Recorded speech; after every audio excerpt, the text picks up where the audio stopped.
Welcome to all in my channel best liter at tech. एक बार फिर से मैं आपके साथ आपके लिए क्लास 10th की वीडियो के साथ, जैसे कि आप लोगों की रिक्वेस्ट थी और आप लोगों की इच्छा थी कि मैं आपकी क्लास 10th की बोर्ड की क्लास की इंग्लिश की सारी वीडियो बनाऊं, और अपने वादे को किए हुए मैं उसे पूरा कर रही हूं और आपके लिए दूसरी वीडियो क्लास 10th की लेके आई हूँ। बच्चों, आपको ढूंढने में परेशानी ना हो इसलिए प्लेलिस्ट में मैं सारी वीडियो क्लास 10, 22, 23 करके लगा दूंगी, जिससे कि आपको पता रहे ये आपके लिए है और आपको नीचे ज़्यादा वीडियो में जाना ना पड़े। आप प्लेलिस्ट में देख लीजिएगा, सारी की सारी वीडियोस क्रम से लग जाएंगी। यह जो वीडियो है ये फर्स्ट है, poem 1 dust of snow by Robert Frost, और जो इसी के साथ की कंपेनियन पोएम है फायर एंड आइस, वो सुरभि मैम ने पहले ही यूट्यूब पर दे दी है, काफ़ी अच्छी तरह से दी है। हमें सेकंड वीडियो ला रही हूँ, आप इसे देखें। और बस आप लोगों से मेरी यही रिक्वेस्ट है कि वीडियो को पूरा देखें, क्योंकि अगर आप वीडियो को पूरा देखेंगे तभी आपको ये पोएम समझ में आएगी, अदरवाइज नहीं आएगी। इसी के साथ इस वीडियो में आपको इस पोएम से रिलेटेड सारा मटेरियल मिलेगा।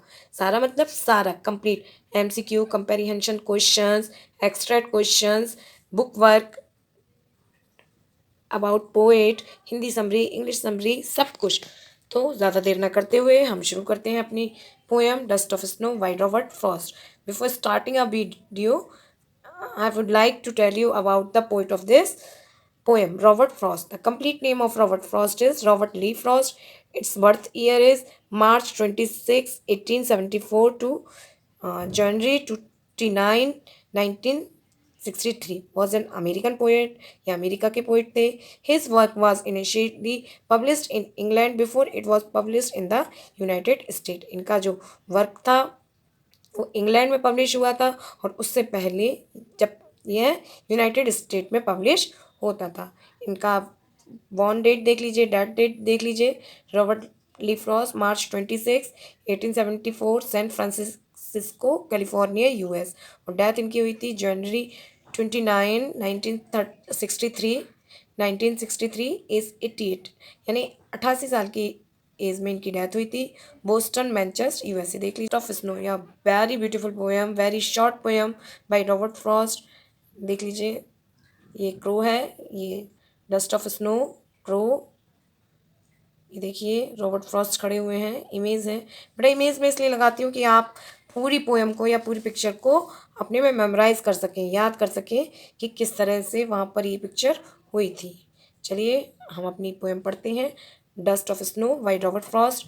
The way a crow shook down on me, the dust of snow from a hemlock tree has given my heart a change of mood and save some part of a day I had dreamed. बहुत ही poem अच्छी है, बहुत short है। अब इसकी हम summary देखेंगे इंग्लिश में। Dust of snow is a beautiful short poem written by Robert Frost. ये रॉबर्ट फ्रॉस्ट के द्वारा लिखी गई है। This poem tells that even a simple movement has a large significance. यह पोएम एक बहुत ही साधारण से क्षण को बताती है जब, लेकिन उसका एक बहुत बड़ा महत्व था। The poet has mention crow and hemlock tree in this poem. Poet ने इस कविता में क्रो और हेमलॉक ट्री को लिया है। Crow signifies his depressive and sorrowful mood and hemlock tree is a poisonous tree. यानी जो क्रो है, कौवा है, वो महत्व रखता है दुखी और डिप्रेस मूड का, और जो हेमलॉक ट्री है वो एक जहरीला पेड़ है।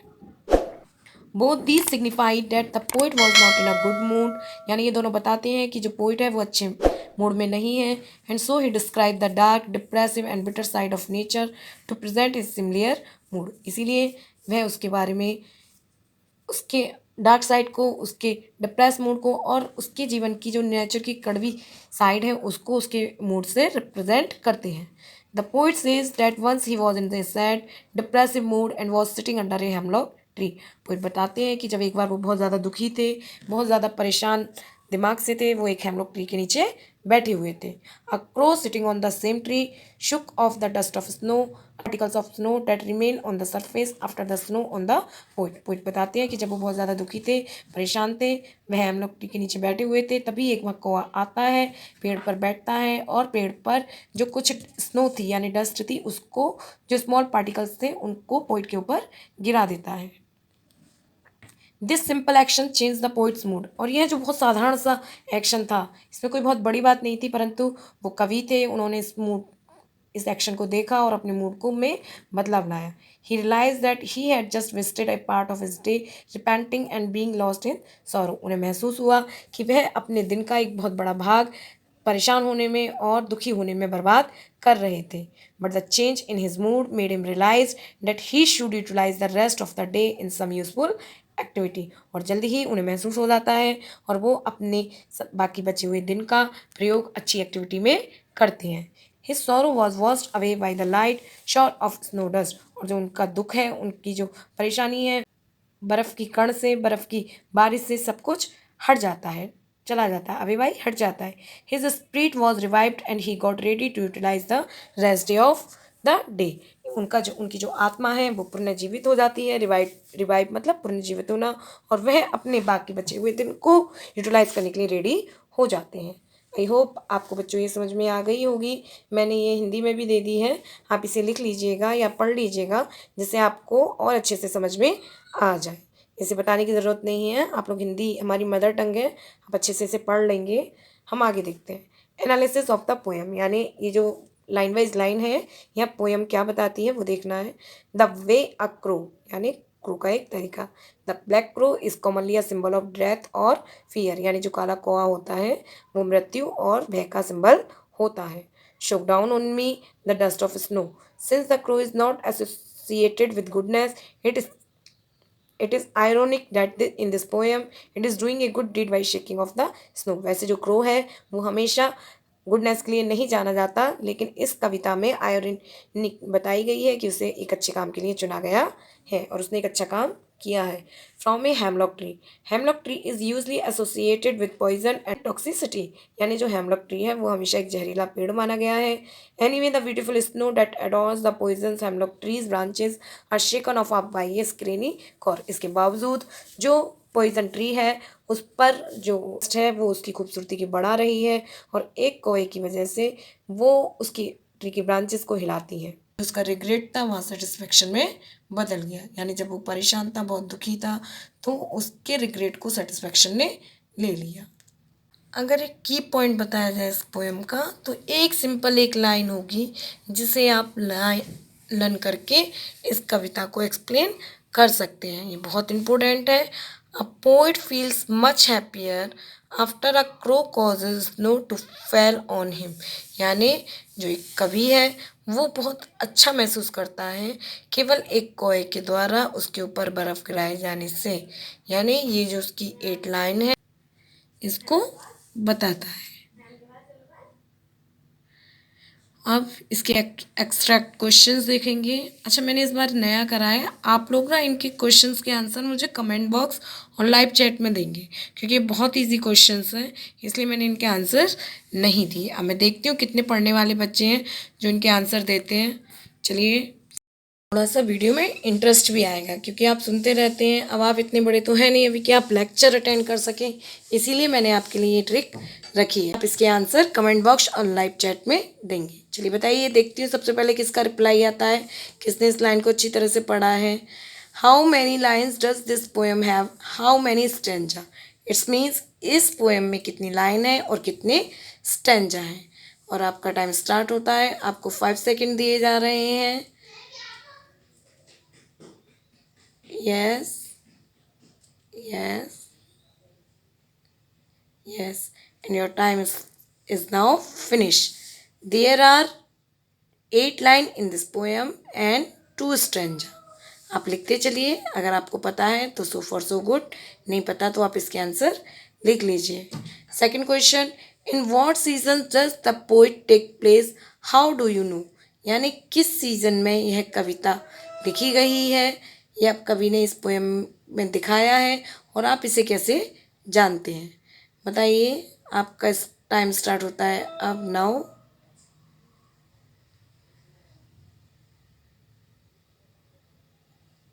Yes, answer please. हाँ, कुछ बच्चे दे रहे हैं बट अच्छा है, ठीक है, ट्राई करिए। हाँ, answer is in this poem the season is winter and we know about the dust of snow. हम डस्ट ऑफ स्नो के द्वारा इसके बारे में जान सकते हैं।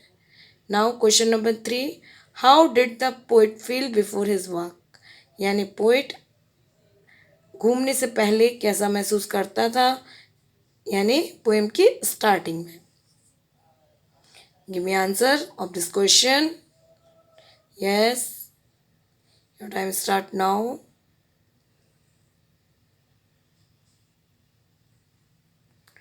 The poet felt depressed in before his walk, यानी अपनी वॉक से पहले वो क्या महसूस करता था, depressed. How did he feel at the end of the walk, और अपनी वॉक के अंत में वो कैसा महसूस करता है, ये आपको बताना है। ही फेल्ट रिलैक्स, यानी he felt relax at the end of the walk. और ये जो लास्ट क्वेश्चन है बच्चों, इसे आप अच्छे से पढ़ लो, और इसका आंसर मैं नहीं बताऊंगी, आपको कंप्लीटली ही खुद कमेंट बॉक्स में लिखना है। इसके बाद एमसीक्यू और हैं, बहुत शॉर्ट मैंने एमसीक्यू डाल दिए हैं। बताइए, इसके आंसर तो आपको ज़रूर देने पड़ेंगे। This poem is mostly about, ये पोएम किसके बारे में है? The crow, B the hemlock, C the poet's mood, या option D none of these. Yes, take your time and give me reply, and the answer of this question is option C, the poet's mood. The poet must have found what the crow did to be, यानी poet ने क्या पाया कि जो कौआ था वो क्या कर रहा था? अम्यूजिंग, आनंद ले रहा था, फ्राइटिंग, डरा हुआ था, बोरिंग, बोर था, या नन ऑफ दिस। बताइए, कोए को हम किस रूप में रिप्रेजेंट करते हैं? यस,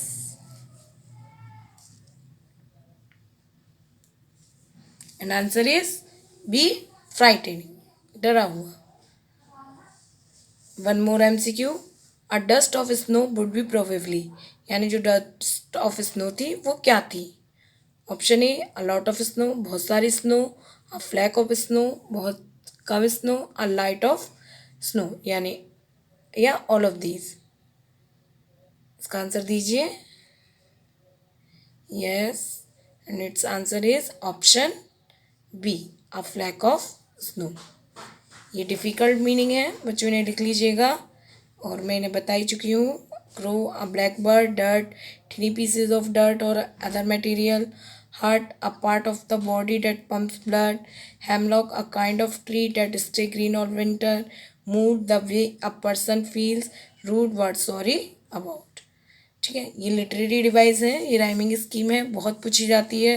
राइमिंग स्कीम ध्यान रखिएगा, ए बी सी डी, यानी फर्स्ट लाइन थर्ड लाइन से मैच कर रही है, और सेकंड लाइन फोर्थ लाइन से, फिफ्थ लाइन सेवन्थ लाइन से, और सिक्स लाइन एट्थ लाइन से।